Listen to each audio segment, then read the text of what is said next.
I'm Peter Thomas, and I'm here making a presentation for the North American Association of Hand Paper Makers, and I'm showing you some of the equipment I've developed for my shop.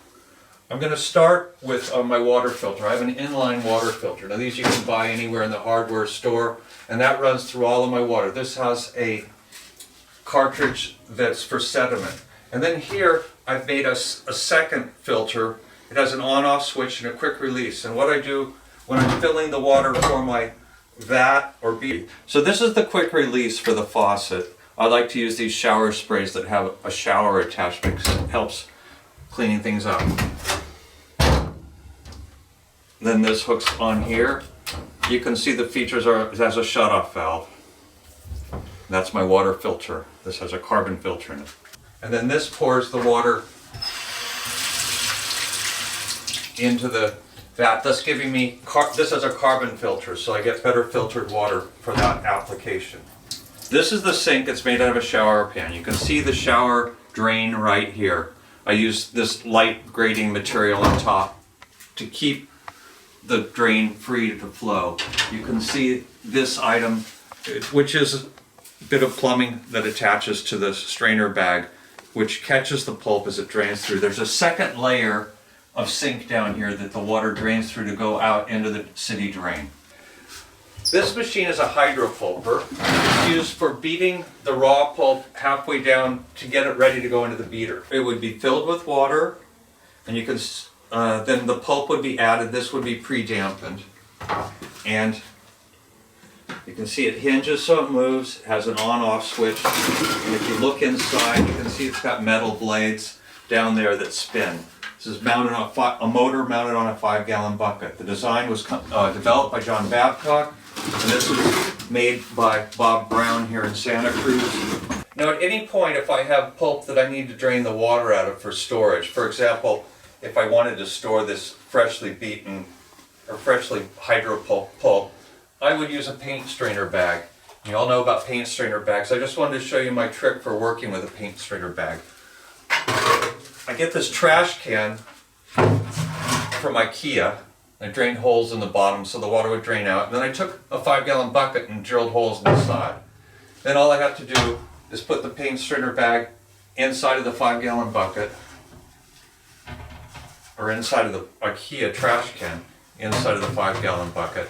And this holds the bag in place so you can fill it up with your pulp, and then it drains. Once it's drained, you can pull the bag out, twist it extra tight, and have your dry pulp. Once it's broken up, I leave it to set for a day so that it gets fully hydrated. Then I would carry the bucket of pulp into my Hollander beater. Alright, so once the pulp has been mixed in the hydropulper, I pour it into my beater. When I run my beater, I have an amp meter hooked into the wire, the plug. So I plug this into the amp meter.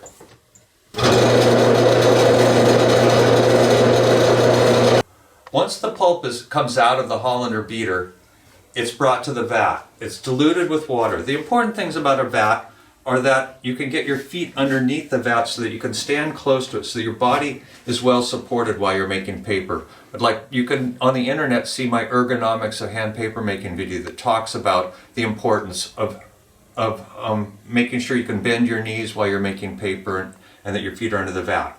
Your vat doesn't need to be too deep. It just needs to be deep enough that when you dip, you can get the mold all the way under and lift it up. This vat has a hog in the bottom, and this machine, it's like a paddle wheel of a paddle wheel boat. And when I turn it on, it rotates, and as it turns, it stirs the water. I know that you've all stirred water a lot. You know you spend an awful lot of time stirring water. This way you don't have to. Also, when the water's rotating like this, it aids in your production paper making because you only have to dip your mold in slightly and it throws the pulp onto it. So you don't actually have to go down and lift up. You just have to dip your mold in slightly and then you're ready to shake. This is my hydraulic cooching table. They're available in auto parts stores, Harbor Freight. The thing that you need to make sure that why they're valuable is because you can lower the table down so that your cooching is just at the right level. It's a little too high, and I can move it down. As you build your post up, you'll want to move it up again, so then you can bring it back, you can bring it up to the right level. So I'd remove the decal, set the mold down, lean it across, and couch. Once the post was built up, then I can use the hydraulic table to lift it up to the level of the press and slide it in. My press boards are made from a product called MDO, or sign painting board.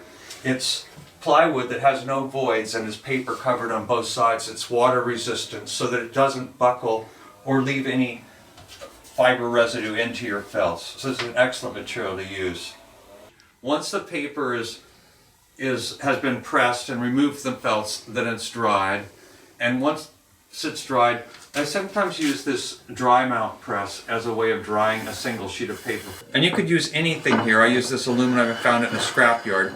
And what happens is aluminum, perforated plate, and felts.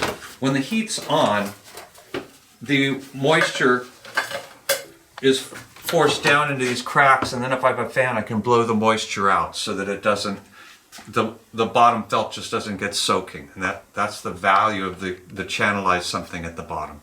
To dry my wet felts, I usually use these racks that I got from my friend Gangolf Ulbricht from East Germany, and they're made for print makers, and these are specifically for paper makers, and you can put your felts in them and hang them to dry.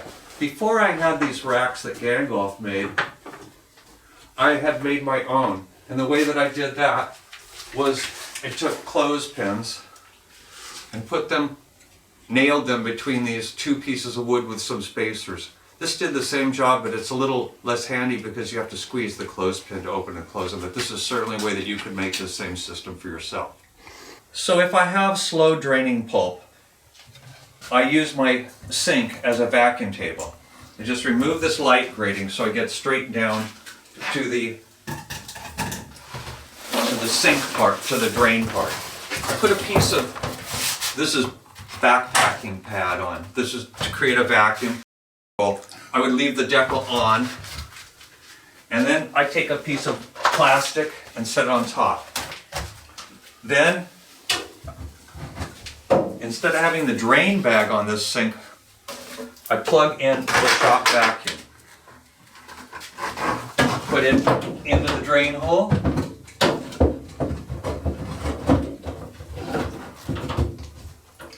And turn it on.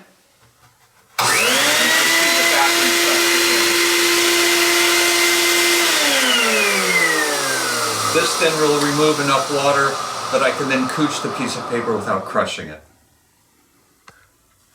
Of course, as you look around my shop, you'll see many other little things hanging here and there that you wonder what they're good for. And they're all good for something. And they've all been things that I've figured out how to use, but they're things that you can figure out just as easily yourself. And I was just hoping that these different ideas that I've come up with might be helpful to you in setting up your own shop. Should you have any questions, don't hesitate to shoot me an email or give me a call. I'll be glad to discuss and give clarity as to how the things work after the conference is over. Thank you very much for attending my little session on how I built these different things for my studio and how I use them in my studio. And I hope you'll have a great rest of the conference.